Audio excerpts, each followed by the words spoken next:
reptilians feed off our fear. Is that true? The Greys do and the Orions do. The reptilians tend to live off flesh. That's not an area I like to go into much. But according to the Andromedans, the last 25 years, the reptilians that are on the planet are responsible for over 30,000 children disappearing. I get in a lot of trouble when I talk in UFO circles about this. You can't talk about that, Alice. Why not? In Westchester County, New York, in the last 3 years, 5,000 children have disappeared without a trace. In New York? Westchester County, New York. George Andrews, E.T. Friends and Foes, he's got a huge section in his book on that. And nobody wants to talk about it. You know, denial is the dragon we all have to slay. It isn't Lucifer, it isn't Satan, it's denial. Denial of our own divinity. And responsibility. Yes, sir.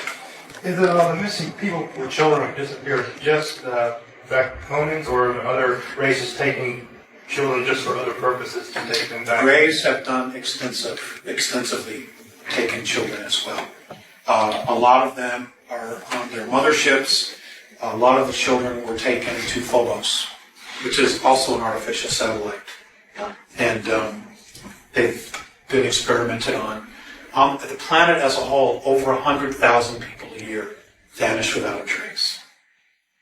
On the planet. They figure 25,000 in the United States on average. Just disappear without a trace. What about adults? If adults are free spirits, they can't touch you as free spirit, or can they? As a free spirit. In other words, the way I understand you're saying that some of these people can't bother you, you know. They can't own your soul. They can't, Yeah. the soul's eternal. But your soul's in this physical form. Right. That's easy to cart around. Well, who picks these up? The not dragon, but these Tyrians. Do they have people like us who wait for these children? They sure can't come 8 miles up. They can't live on the earth. I don't know. They have help. They have help. They have help. They have help. Yes. Somebody on the surface is gathering the children and taking it to them. That's all I'm going to say. Because I'll get it big. Especially now with the video. Okay? But just think out the process. Take it apart. Take the whole thing apart and figure out how could they get there. And you'll come up with the answer. It's real plain. It's real plain.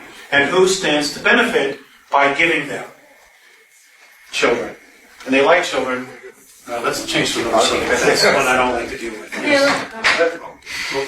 yes, go ahead. Yeah. I wanted to go a little bit into the polarities, the negative, positive. I'm just curious, why is the negative required to have the positive and vice versa? I noticed when you had the 12th frequency or level, that it was simply the positive. Now, is there still a corresponding negative to that? Okay, that's a good point. Okay, we have 11 creational densities. There is always a duality. Now, up until you reach the 6th density, the positive and negative polarities commingle with each other. They interweave, like this. When you get to 7th, the two share a space, but they do not commingle.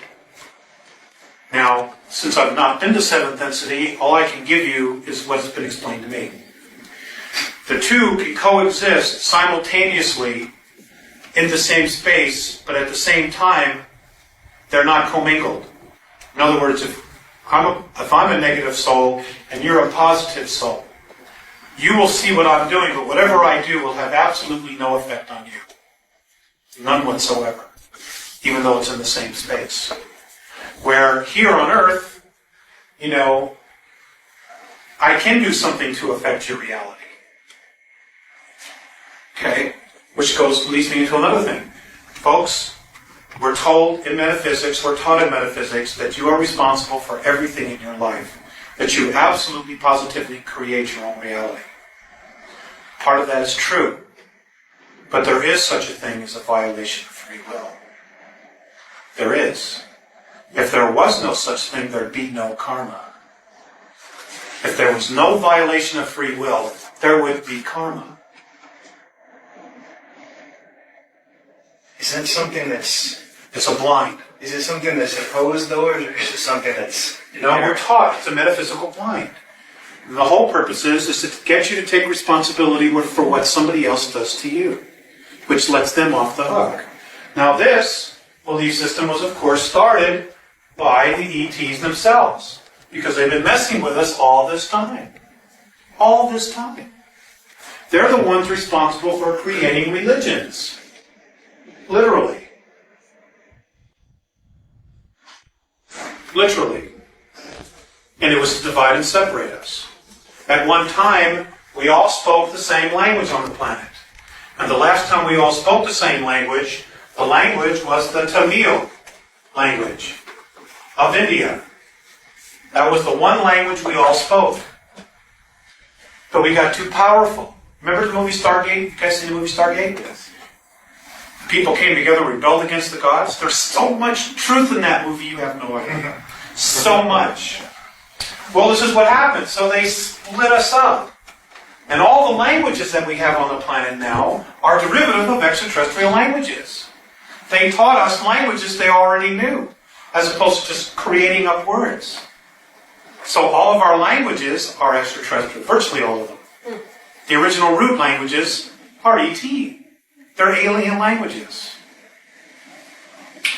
It's fascinating, the stuff that we have right underneath our nose. It really is.